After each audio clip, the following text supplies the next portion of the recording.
जय श्री कृष्ण। भगवान के बिना भक्त जैसे एक पल नहीं रह पाता है, तो भगवान भी भक्त के बिना व्याकुलता अपने आप को महसूस करते हैं। क्योंकि भगवान ने जो सृष्टि रची है वो ये सोचकर रचना किए थे कि संसार में हमें मानने वाले, हमें जानने वाले, हमें पहचानने वाले ही होंगे सभी। जैसे पिता को पुत्र प्यारा होता है, पुत्र पिता का प्यारा होता है और पिता पुत्र का प्यारा होता है, ठीक उसी प्रकार भगवान का भक्त प्यारा होता है और भक्त का भगवान प्यारा होता है। पर हम भगवान को महत्व नहीं देकर हम संसार के अनेकों चीजों को महत्व देते हैं। क्योंकि हमें पहचान ही नहीं हो पाया कि भगवान कौन है। भगवान को पहचान लेना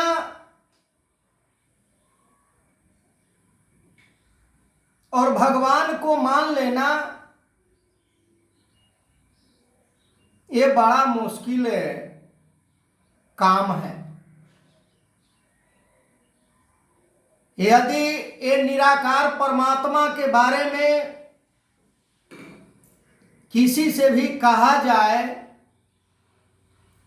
कि ये परमात्मा निराकार है जो पूरे संसार को बनाया है और पूरे संसार को चला भी रहा है,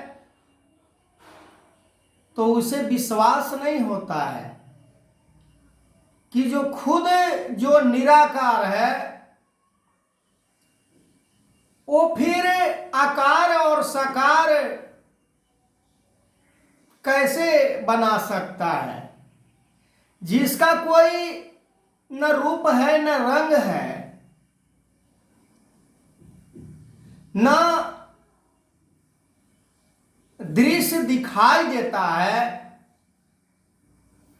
और ये मान्यता वो अज्ञानियों के लिए है जो परमात्मा से ना जाने कितने कोस दूर हैं, जो समझ नहीं पाते हैं कि परमात्मा क्या है। परमात्मा के बिना जीवन कितना अधूरी है वो समझ नहीं पाते हैं। किसी चीज के जीवन में अगर महसूस होता है कमी, तो उसे हम भरपाई कर लेते हैं, किसी तरह से हम कर लेते हैं। पर परमात्मा की हमारे जीवन में जो कमी होती है हम उसे भरपाई नहीं कर पाते हैं, परमात्मा को प्राप्त नहीं कर पाते हैं। हम संसार के ही चकाचौंध में, संसार के ही सुख सुविधा में हम लगे होते हैं, हम जुटे होते हैं। पर ये संसार के सुख सुविधा, सुख ज्यादा दिन का नहीं होता है। ये जब तक शरीर है तब तक ही हम इसका सुख सुविधा उपलब्ध कर सकते हैं, इसका उपभोग कर सकते हैं, हम इसको प्राप्त कर सकते हैं। हम इसके द्वारा अनेकों कार्य कर लेते हैं। पर ये जीवन वहीं तक सीमित रहने के लिए नहीं प्राप्त हुआ है। हमें इस जीवन में परमात्मा को प्राप्त करना है, जो निराकार परमात्मा है। निराकार परमात्मा को प्राप्त करने के लिए बहुत बड़ा सोर्सेस की जरूरत नहीं है। सतगुरु के चरणों में अपने आप को समर्पित हो जाओ, परमात्मा प्राप्त हो जाते हैं। पर समर्पित होना मांगता है। ऐसे नहीं कि कह दिए समर्पण हो गए, हमें परमात्मा प्राप्त हो गया। अरे समर्पण का मतलब कि कुछ फिर बच नहीं जाता है।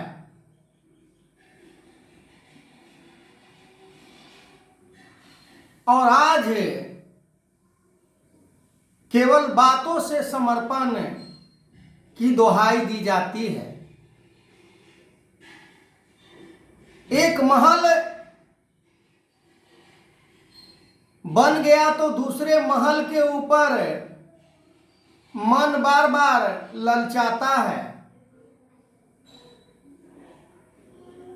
धन दौलत प्राप्त करने का कहीं मन के अंदर सीमा है ही नहीं। आशा तृष्णा इतना बढ़ चुका है कि हम प्रेम की भाषा को भी छोड़ देते हैं। ऊपर ऊपर से प्रेम जतलाने की हम प्रयास करते हैं, पर ये परमात्मा से कहीं कुछ छुप नहीं सकता है कि हम कौन सा प्रेम करते हैं किससे। पानी तो सभी होते हैं, पर एक नाली का पानी होता है और एक गंगा का पानी होता है। एक समुद्र का पानी होता है, एक पहाड़ का पानी होता है। पानी सब में जो गुण देखा जाए तो पानी वाला गुण हमें मिलता है, पर हर कार्य में उपयोग नहीं किया जा सकता है। नाली का पानी हमें पीने का काम नहीं आ सकता है।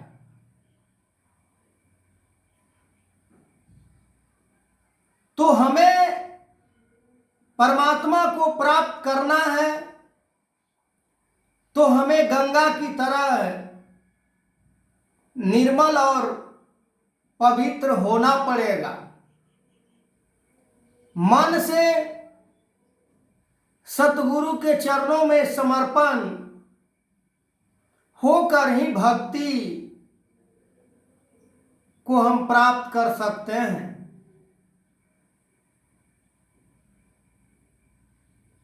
मन में इतना लालच कि हम उचित और अनुचित कार्य भी भूल जाते हैं। हम प्यार के जगह पर हम नफरत करना शुरू कर देते हैं। फिर भी हम बात सतगुरु की करते हैं, परमात्मा की करते हैं। नहीं हो सकता है परमात्मा की प्राप्ति। परमात्मा की प्राप्ति वही कर पाता है जिसके मन से लोभ लालच स्वार्थ ईर्षा द्वेष घृणा ये सब समाप्त हो जाते हैं। केवल पद को प्राप्त कर लेने से कोई डीएम एसपी कलेक्टर जज नहीं हो जाता। ऐसे तो उसे सरकार भरपाई करता ही है, पेमेंट तनख्वाह, पर जो उसका फर्ज उस पद का था वो फर्ज को पूर्ण रूप से वो नहीं निभा पाता है। वो दूसरों को अपने से छोटा समझने का प्रयास करता है कि मैं तो बहुत बड़ा अधिकारी हूं। पर यहां बात समानता की जाती है ये मानव के जीवन में। आगे मैं इस वीडियो कंटिन्यू करूंगा। तब तक के लिए जय श्री कृष्ण।